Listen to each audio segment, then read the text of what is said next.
Kia ora koutou everyone, welcome along to another episode of Rig Rundown's Aotearoa. I'm here today with Aaron Wildermoth of St. Peter's Thursday. Definitely check them out on YouTube the moment you get a chance. There'll be some links in the comments. And also Cortizera, new project. That's the one, yep. Lawn Joblin and Nikos Kazakos on that one. So a little bit more proggy stuff, testing my brain because not very good at playing those crazy time signatures, but Lawn gives me no choice. So it's very good for the old, keep the musical brain ticking, you know. Excellent. Yeah. I'll be keeping an eye out for that, man. Yeah, please. But obviously myself and probably most of the viewers will know you from St. Peter's Thursday so far. Congrats on the new vid, man. Thank you very much, yeah. Sounding and looking great. Awesome, thank you. This was the bass that was in the video. This was the bass in the video, yep. Stingray 35, made in Indonesia, a nice little swamp ash body. Yep. Little 3-band EQ down here, active, just gets the job done. You know, it's got that nice sort of like that growl that I so desire for a rock setting. So yeah, it was just lots of mid-range bite. Yeah, that's the one. Yeah. Huge influence of mine is Tim Comerford. So having a Stingray had to be, you know, on the radar for sure. Surely one of his signatures would be on the Christmas list, no? If he made it in a 5, absolutely. Okay. Yeah. So you're exclusively a 5-string man, yeah? Yeah, started on the 4, but I never used to use the 5th string. I just liked how that felt as like an anchor. Yeah, okay.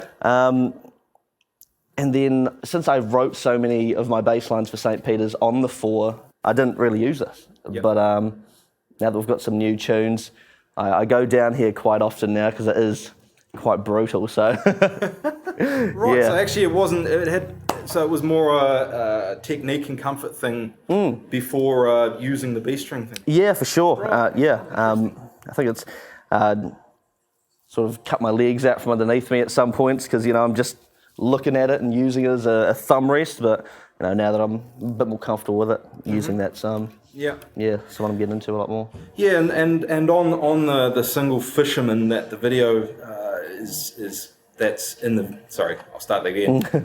Fisherman, which is the single which is in the video.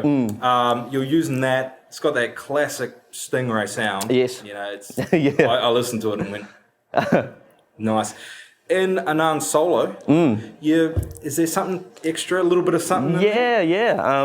So that was actually like a post-production thing, but originally it was this pedal down here. I'm just adding a little bit of meat to me while Anand did his solo. So nothing crazy off the board or anything. That was a post decision in the end. Oh, okay, really? Yeah. No, it worked a treat though, man. Like, yeah, because the moment he starts going, there's a girth to your sound all of a sudden, and a little bit of sort of grit. Yeah, bit of hair on it. And yeah. There's no bottom lost here. It's still yeah, for sure. Great. What string gauge do you run? So it's a 130 up top. 65, 45, whatever the G normally is. But yeah, I always run that 130 on here. I find it still keeps a nice, tighter sound. Yeah. Regardless of, we'll get to the Dingwall later, but without the fan frets. Still keeps that nice, like resonant sound regardless of, sort of scale length there. And you're in standard tuning? Yes, Meters and other stuff you do? Yeah, sometimes we'll drop it down to A, and there's some songs where I'm going a little bit harder on the bass, so technique sort of goes out the window. So if I accidentally hit this and I'm playing in, say, drop D or something like that, it's not going to sound great, but it's a big power chord. Yeah. It's with the 5th on the bottom. Yeah. Love it. Well, you just mentioned the Dingwall, and I've been looking at this thing ever since we started setting up. Let's have a look. This is a new edition, yeah? Yeah, it's a new edition. I ordered it back in November last year. It turned up in October, so there's a bit of a waiting list. I think it's even longer now, about 18 months if you want to get your hands on one now.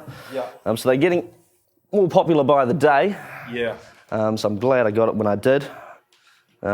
every penny that I had left on me went towards this thing. So if anyone's looking to book some gigs. Yeah, so what was the thinking behind getting a Dingwall, getting the fan fret? Yeah. Is it because of playing in those lower tunings, keeping the intonation and sound punchier? Because that's kind of what, I don't have a lot of experience with fan fret stuff, but from what I gather, the fan fret thing keeps a lot of the punch, especially when you get lower tunings. Is that right? Yeah, that's true. Especially if you're just going to stay in standard, that B string there's got a longer travel, so that's the idea. Putting the nut further away from the bridge on the string, sort of angling like that. So give a little demo. So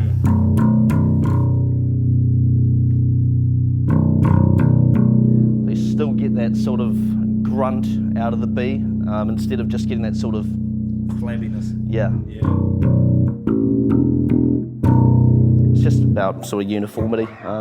It's straight out of sort of the metal world. So you see a lot of these sort of rocking around in more like technical, progressive, like periphery. On the shirt, Arch Spy, one of my favourite bass players at the moment, Jared Smith, he's using that fan fret setup. Yeah. It just works for a lot of things. I was always afraid of how it was going to look when I played gigs that didn't or shouldn't involve something like this. Yeah. There's no rules around that, is there? That's true, yeah. We're changing perspectives, so it's a staple now. I love playing the Stingray, but this is insane. So I love this. I love this where the jack input is as well. Very helpful. Yeah. I don't know if the viewer. There you go. The viewers will see that there. That's neat that goes in there too. Especially when you've got a straight jack. It's not sticking down the bottom. Yeah. That's true. Yeah. They thought of almost everything. I can't think of something they didn't think of. So. Yeah. So when you run this, generally, it's active all the time. Active passive switch. Oh, you've got an active passive. Yeah. What do you run it as? I generally run it active. Give you a little demo of the passive sound. It's tuner on. So you sort of get that bite still, even in that mode.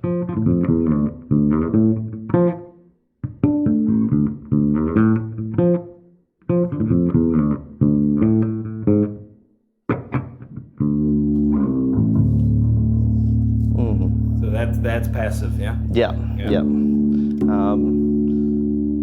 Flick that switch on. So when you're switching this, the switch, it turns on a capsule here, a little preamp, a Darkglass preamp. So that activates the 3-band EQ there. Yeah. They've opted instead of a treble to have sort of a mid-high instead. It just adds a little bit more punch. So a lot of the punch in this comes from the mid, but if you want to get that sort of high-end zing, gives you both, so that more mid punch and also the high-end zing. So I guess that makes sense for a bass. You know? Yeah, because realistically, we're not really looking. I mean, in the comments, of course, flame me if I'm wrong. But someone will. I always find, anything above that sort of 4.5, 5K mark, what are we doing there? And anything below that, I guess, is that sort of, what would you, 1,200 to 2K mark, 2.5K? I think it might be 2.8, 2.8. Just off the top of my dome, could be completely wrong. Yep. Please don't sue me, Dingwall. It just works. It really works. Yeah. Right. Oh yeah, give us a spin. Oh yeah.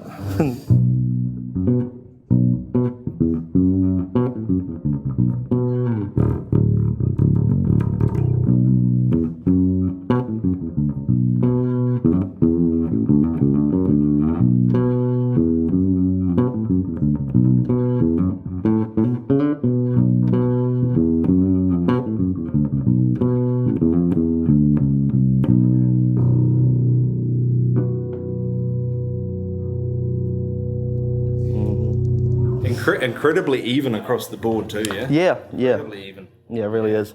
Are you running generally both pickups at the same time? Is that how it's set up? Or? No, so there's on the pickup selector here, you've got your bridge, you go to series, click again, parallel, and then you've got your, neck, and then bridge back here. So this one's nice, the parallel. Yeah. Right there, that's sort of the sweet spot people like to talk about. Yeah.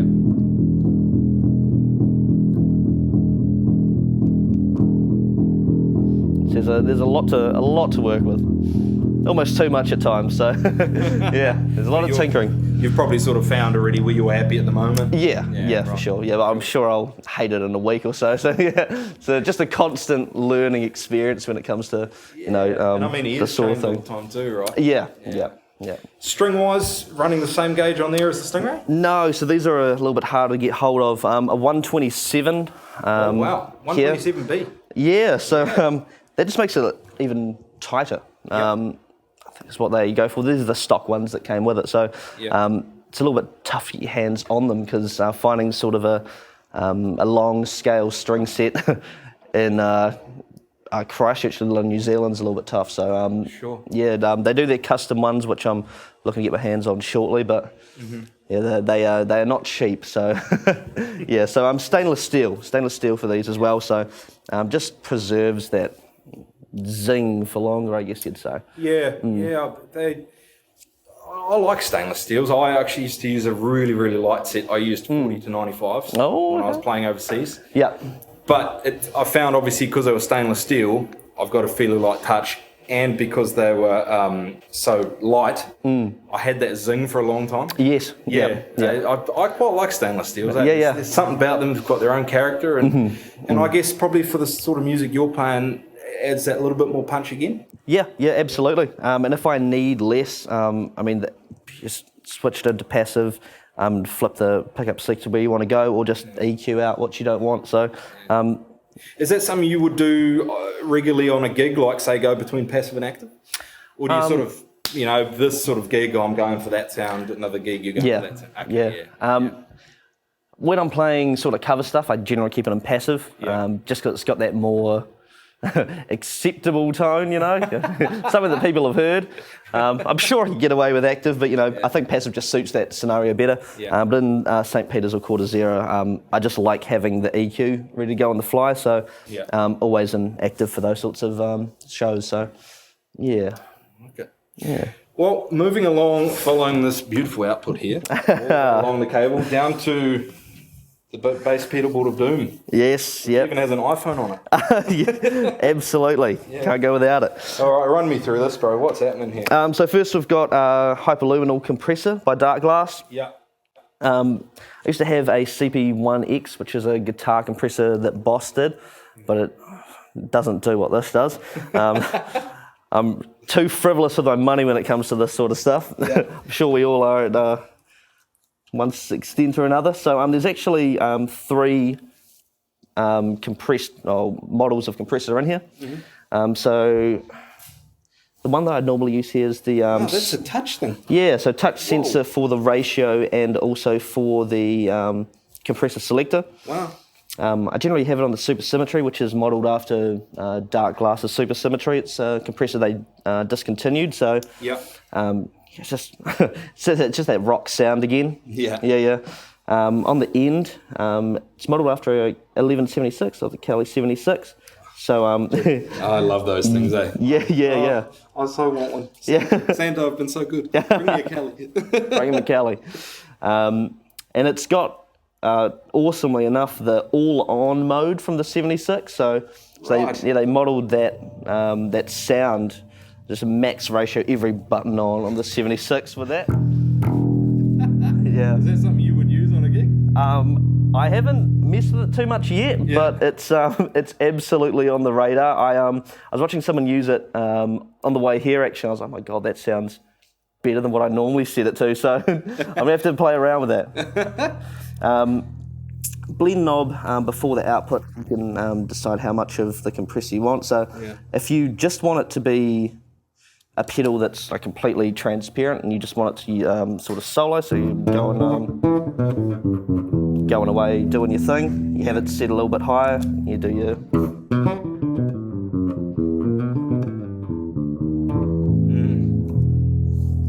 So there's a lot of uses for it, but the compression is just so musical. There's just too many sounds you can get out of it to go through, and let alone like 3 hours. You could just be playing with this forever. There's a lot of nuance you can dial into it for sure. Excellent. And that's going into... C4 Synth by Source Audio.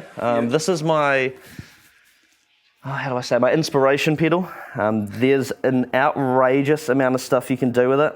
It's got the phone app. so this is what the phone's plugged into? Yes, yeah. So I'll give you, I've got 6 presets on. I'll give you a quick run through of what I've got in it at the moment. I actually don't know what I've got at the moment, so I guess we'll find out in just a second. Yeah.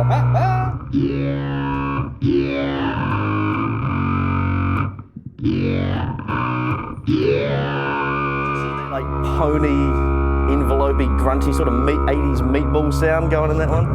Yeah. Second one, just sort of like an envelope. I use that quite a bit for soloing, so.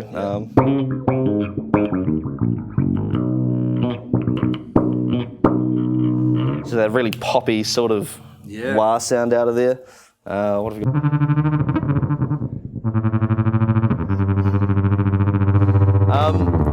I downloaded this one off of the app. It's based off the sound from the movie Tenet. Yeah, right. Yeah. What a head trip that is. Yeah. There's just... Much like the sound. really fits right in. Yeah. Get arpeggiator stuff going as well.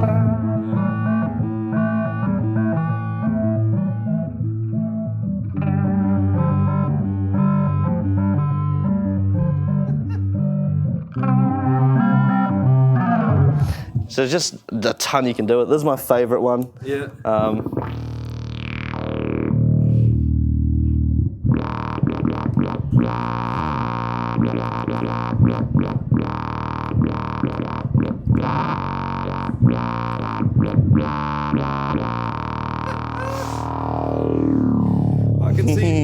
I can see why you call it the inspiration pedal. Yeah, I mean, you must happen every time, right? Absolutely, yeah. There's just so many user presets on the app, and you click through them. You just take your sweet time, and something will pop up, and you're like, oh, that's actually usable. Wow. Moving on to the pitchfork. Yeah. The ubiquitous pitchfork. Yep. Staple. Can't take this off the board. Yeah. What have we got it set to?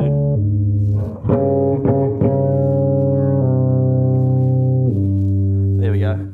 It was pedal was caught on the cable there, so yeah, I use it with an expression pedal. So in particular, since the Dingwall has outrageous harmonics, I can get them almost anywhere. So simply, I'll use this to like octave a chord over sort of a harmonic chord.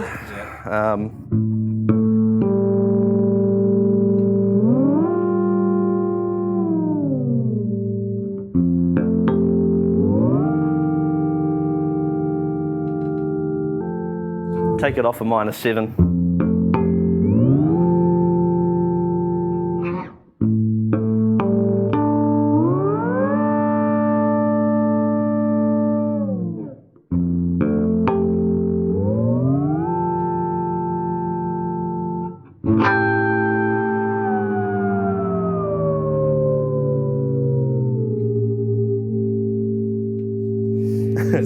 Is that inspiration pedal number 2? That is inspiration pedal number 2, yes.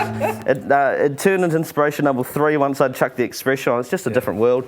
Yeah. You just get so much out of it. You can mix a lot of these together, and the pitchfork and this next bad boy in line generally a nice little combo. Pitchfork and the Alpha Omega. Yeah, another Darkglass pedal, standard me.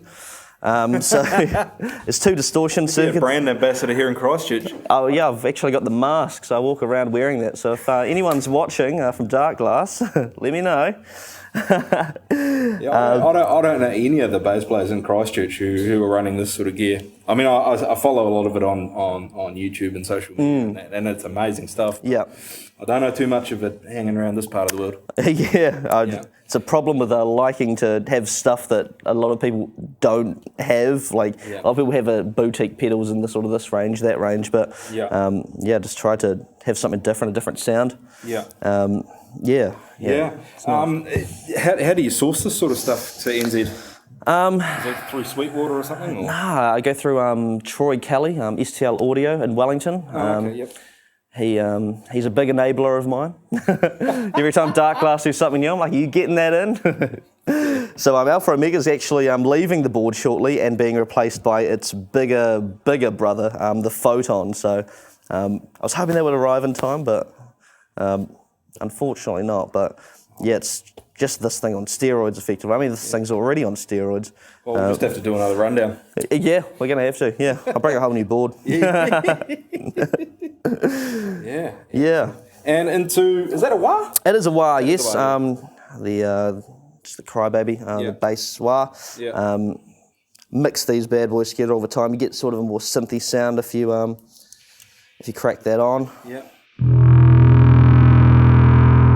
Now this thing does have usable sounds, but it also has completely insane amounts of distortion. So yeah, there's a nice balance, but we'll go through a couple of sounds. This is heading towards insane.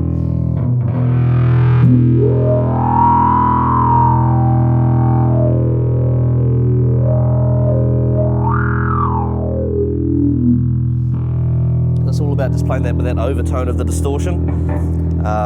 It's too much fun, too much fun. With this, you have two distortion circuits, so you've got the alpha and the omega, obviously, and you can just blend between the two on the way there. Yeah. Growl and bite switches adds more bass, adds more highs, and obviously the blend there. So usually I'll use it max blend, but very little drive, so just adds a little bit more of that clack, that rock clack. So that's off.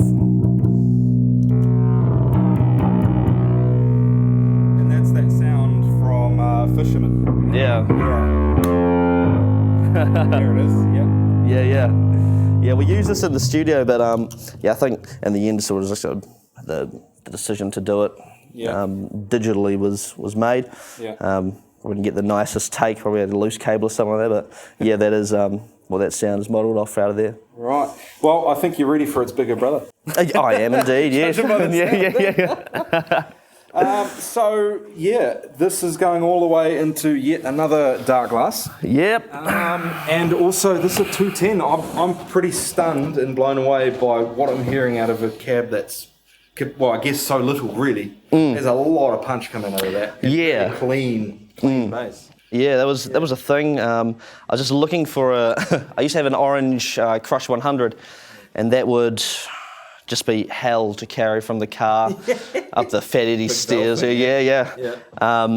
yeah, I just looked to downsize. Came across Barefaced on the Talk Bass forums. Yeah. It's very hard to find information on them, but everyone who does give you information on them is always giving them the highest mark. So just pulled the trigger, got one in, and 14 kilos. And up the stairs of Fat Eddie's later, we've got this beautiful tone. I can vouch for that because I actually put the thing on the stage and I was bending my knees, and in the end I just went. Unbelievable, yeah, amazing. And God, what a sound out of a 210. I don't know if you've ever heard a 210 that is so defined and clean, even with all the stuff you're running through it. I mean, you're obviously running it pretty hard with some of the stuff that it's got to do. Yeah, amazing.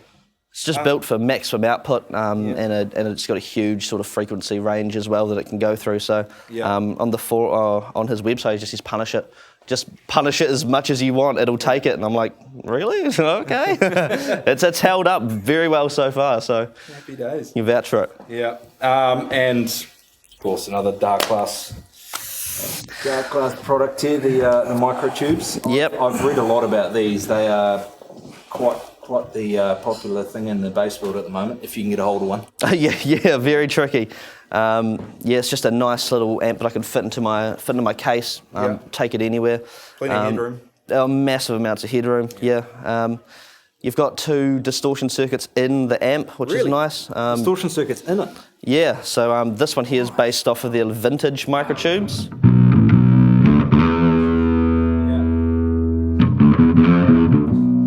And then you've got the B3K, which is more of sort of that grindy sound that you'd see in a lot more metal stuff.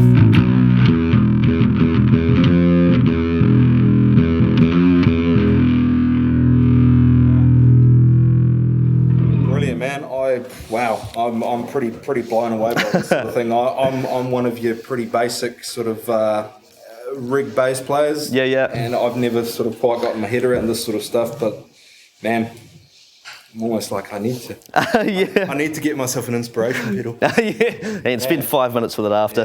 No, amazing stuff, man, and amazing sounds on the recordings that I hear of you and your live playing, of course. I reckon me, as much as the viewers want to hear you have one more quick black. Mate.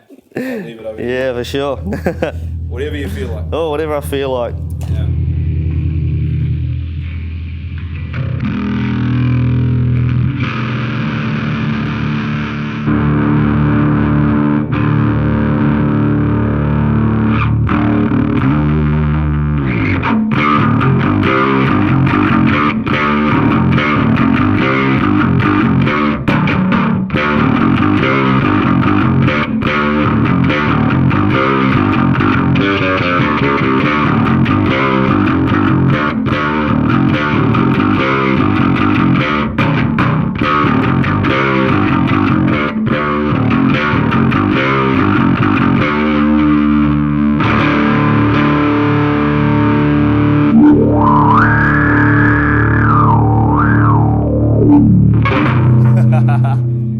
Ladies and gentlemen, Aaron Wildermoth.